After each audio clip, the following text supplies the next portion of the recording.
Hey DIYers, I'm Mark Montano, and today on Make Your Mark, we are going to decoupage foam pumpkins with specialty papers that I'm making on a gel press. And I'm using new paint from DecoArt called Traditions. These are my favorite tube acrylic paints. Now before I forget, I want you to thumbs up if you like this video and leave me a comment if you have a question about this project or you just want to say hi. Are you ready?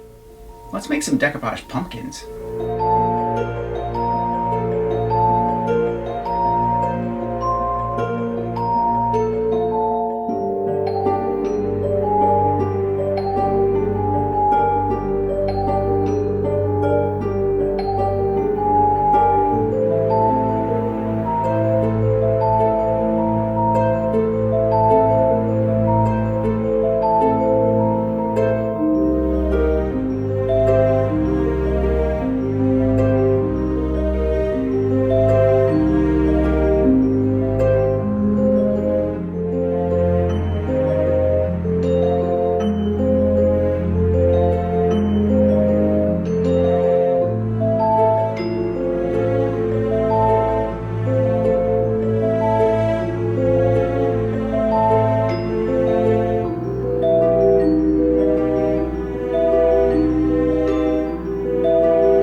Make sure to check out the Traditions paint from DecoArt. They are my favorite tube acrylic paints. You will love working with them.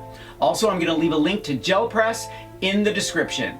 Thumbs up if you like this video, leave me a comment and I will get back to you. Subscribe to my channel if you haven't already. Make sure to press that notification bell so you know when I have a new video. Grab a copy of the Big Ass Book of Crafts and I will see you next week. Bye.